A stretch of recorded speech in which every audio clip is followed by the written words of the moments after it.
Bienvenidos a Tengo Preguntas. Mi nombre es Leonardo y desde ya te agradezco por entrar a ver el video. Seguimos respondiendo preguntas sobre la Iglesia Católica Romana. Hoy con el tema del papado. Comencemos. La enseñanza de la Iglesia Católica Romana acerca del Papa, por cierto, Papa significa padre, está basada en las siguientes enseñanzas católicas.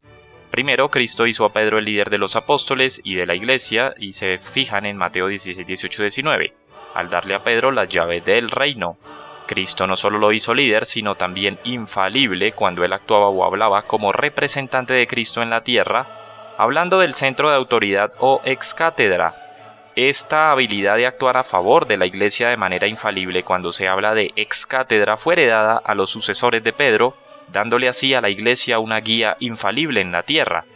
El propósito del papado es conducir a la Iglesia de manera infalible, según ellos. Segundo, más tarde Pedro se convirtió en el primer obispo de Roma. Como obispo de Roma, él ejerció autoridad sobre todos los otros obispos y líderes de la Iglesia. La enseñanza de que el obispo de Roma está sobre todos los obispos en autoridad es referida como la primacía del obispo romano. Tercero, Pedro delegó su autoridad apostólica al siguiente obispo de Roma, junto con los otros apóstoles quienes heredaron su autoridad apostólica a los obispos que ellos ordenaron según ellos. Estos nuevos obispos, a su vez, pasaron esa autoridad apostólica a aquellos obispos a quienes más tarde ellos ordenaron, y así subsecuentemente. Esta transferencia de autoridad apostólica es la llamada sucesión apostólica.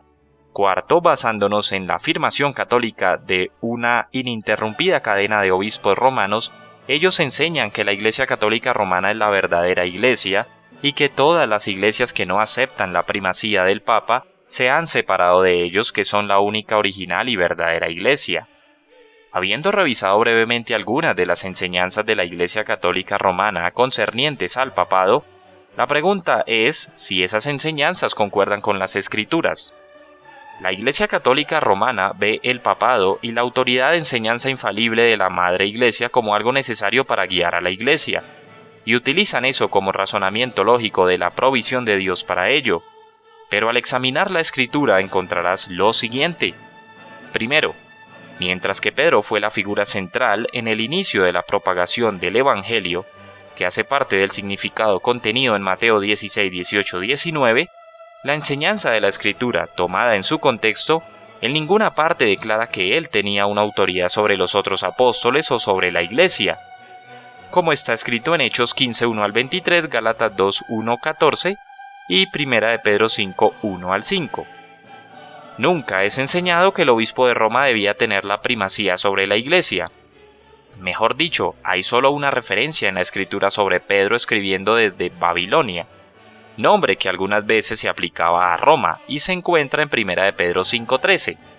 Principalmente de esto y del crecimiento histórico de la influencia del obispo de Roma a través del apoyo de Constantino y de los emperadores romanos que lo siguieron, proviene la enseñanza de la Iglesia Católica Romana sobre la primacía del obispo de Roma. Sin embargo, la Escritura muestra que la autoridad de Pedro fue compartida con otros apóstoles, Efesios 2, 19, 20, y que la autoridad de atar y desatar atribuida a él fue más bien compartida por las iglesias locales, no solo por los líderes de la Iglesia. Lo puedes ver en Mateo 18, 15 al 19, 1 de Corintios 5, 1 al 13, 2 de Corintios 13, 10, Tito 2, 15, Tito 3, 10 al 11. Segundo, en ninguna parte de la Escritura declara que a fin de guardar a la Iglesia del error, la autoridad de los apóstoles se transferiría a aquellos que ellos ordenaran. La sucesión apostólica es leída en aquellos versos que la Iglesia Católica Romana usa como soporte de esta doctrina. Utilizan versos como 2 de Timoteo 2, 2 de Timoteo 4, 2 al 5, Tito 1, 5, Tito 2, 1, Tito 2, 15, 1 de Timoteo 5, 19, 22. Lo que la Escritura sí enseña es que los falsos maestros se levantarían aún de entre los líderes de la Iglesia y que los cristianos deberían comparar las enseñanzas de estos posteriores líderes de la Iglesia con la Escritura, la única citada en la Biblia como infalible. La Biblia no enseña que los apóstoles fueran infalibles, salvo lo que ellos escribieron e incorporaron en la Escritura. El apóstol Pablo, hablando con los líderes de la Iglesia en la gran ciudad de Éfeso, les advierte del surgimiento de falsos maestros entre ellos y que para luchar contra el error no los encomienda a ellos, los apóstoles y a aquellos que heredarían su autoridad, sino más bien Él los encomienda a Dios y a la palabra de su gracia, Hechos 20, 28 al 32. Nuevamente, la Biblia enseña que es la Escritura la que debe ser usada como norma a seguir para determinar la verdad del error. En Gálatas 1, 8 a 9, Pablo declara que no es importante quién enseña, sino lo que es enseñado, lo que debe ser usado para determinar la verdad del error. Mientras que la Iglesia Católica Romana continúa pronunciando una maldición de condenación, anatema, sobre aquellos que rechacen la autoridad del Papa, la Escritura reserva esa maldición para aquellos que enseñen un evangelio diferente, Gálatas 1, 8, 9. En tercer lugar, mientras que la Iglesia Católica Romana ve la sucesión apostólica como una necesidad lógica, a fin de que Dios pueda guiar de manera infalible a la Iglesia, la Escritura declara que Dios ya ha provisto eso para su Iglesia a través de la infalibilidad de la Escritura, como está escrito en Hechos 20:32, 2 de Timoteo 3:15 al 17, Mateo 5:18, Juan 10:35, Hechos 17:10-12, Isaías 8:20, Isaías 40:8, entre otros. Pedro habla de los escritos de Pablo en la misma categoría de las otras escrituras, 2 de Pedro 3:16.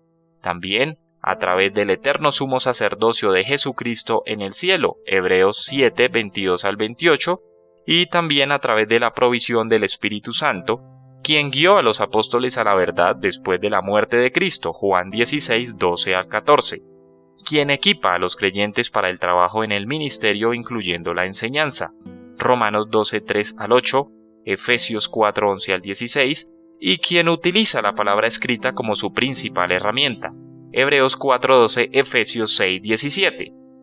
Mientras que han habido, humanamente hablando, hombres buenos, entre comillas, y morales que han servido como papas de la Iglesia Católica Romana, incluyendo a Juan Pablo II, a Benedicto XVI o a Francisco I, la enseñanza de la Iglesia Católica Romana acerca del oficio del Papa debe ser rechazada, porque no es en continuidad con las enseñanzas de la Iglesia original que están registradas en el Nuevo Testamento. Esta comparación de cualquier enseñanza eclesiástica es esencial, para no perder las enseñanzas del Nuevo Testamento concernientes al Evangelio y no solamente perder la vida eterna en el cielo para nosotros mismos, sino que inconscientemente provoquemos que otros se pierdan guiándolos por el camino equivocado. Gálatas 1:8-9 dice: «Mas si aún nosotros, o un ángel del cielo, os anunciare otro evangelio diferente del que os hemos anunciado, sea anatema. Como antes hemos dicho, también ahora lo repito, si alguno os predica diferente evangelio del que habéis recibido, sea anatema». Gálatas 1:8-9. La verdad es que definitivamente al comparar diligentemente las Escrituras con lo que enseña la Iglesia Católica Romana, encontramos que hay una distancia enorme, y que además las Escrituras presentadas por ellos para soportar esta enseñanza del papado no son más que sacadas del contexto y torcidas para que encajen con sus enseñanzas falsas. Así que, por favor, déjame tu opinión sobre el tema y debate con respeto. Recuerda, este video hace parte de la serie sobre videos de la Iglesia Católica Romana. Visítanos en las redes sociales también e interactúa con nosotros. Suscríbete al canal, comparte este video y déjame un me gusta, eso nos ayuda muchísimo. Gracias por entrar a edificar tu vida con nuestro contenido. Así que amigos, nos vemos en la siguiente respuesta. Chao, chao.